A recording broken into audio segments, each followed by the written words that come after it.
All right, next topic, after the catch. This is where we can make up a lot of ground without needing a lot of dribbles. Like I said, the Klay Thompson approach is score as many points as possible with the least number of dribbles possible. And something I'm really passionate about, something I like to do when I play is like I only used one dribble per possession and I scored, 18 points for a game. It'd be a lot of fun to challenge yourself with that. So, how do we create space for open shots after we catch the ball? So number one, obvious one is drive to the basket, right? We caught it. If we didn't shoot it right away, right, which would really be the pre option is like if we had enough space, kind of going back to what we just talked about, if we were creating the shot before the catch, we already shot it. When we caught it, we were open, boom, shot's gone. So option two now is the shot wasn't there on the catch. We didn't create one before the catch.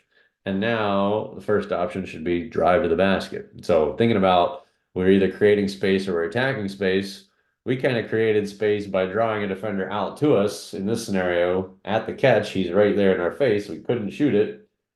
There is space behind him. And so we are attacking that space by getting through him, past him, around him.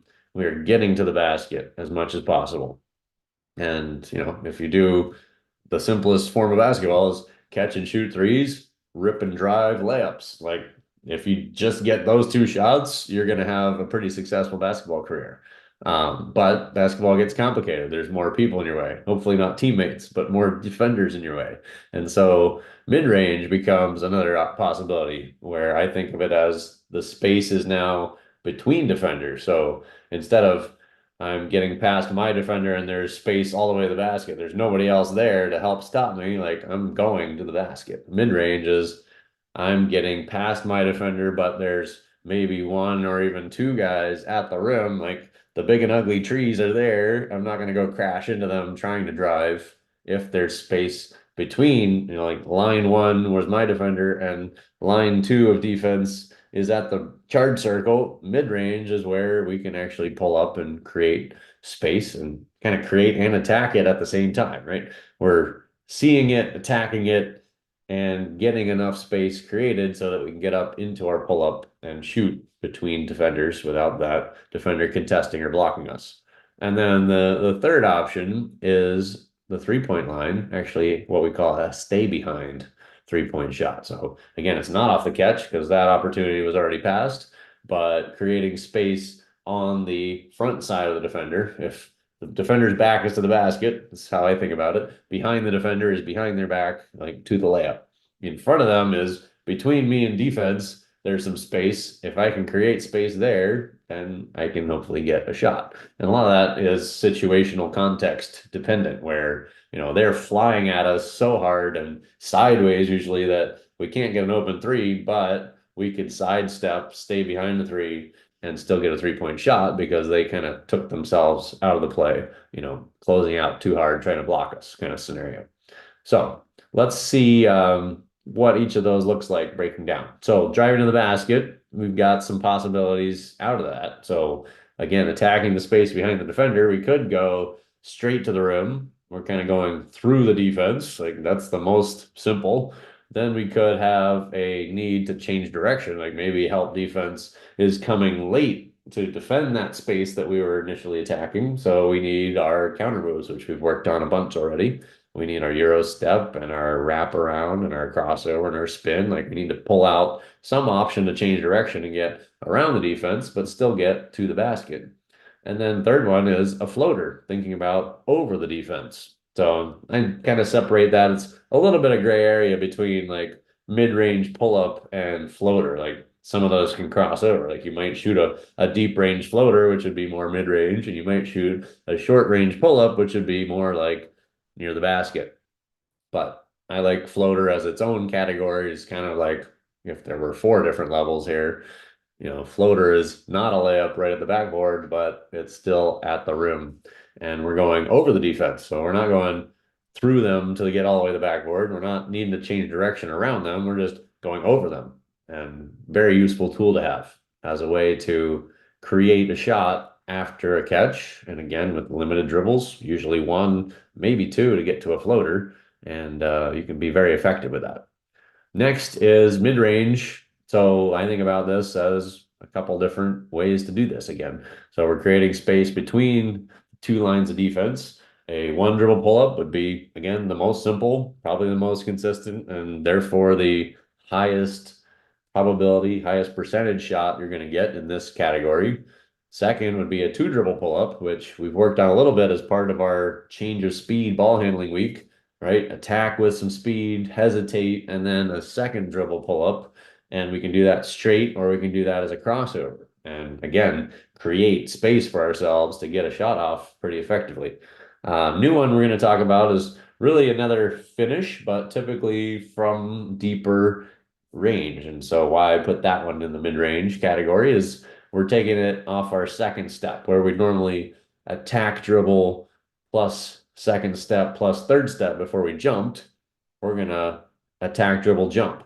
So second step floater is very effective to get up and over defense quickly and kind of catch a defender off guard. And then the third one is again 3-point, staying behind the three, creating space in front of the defender. So we could shoot it on the catch, right? We talked about that as the obvious one, kind of more connected to creating that shot before we caught it in order to have that.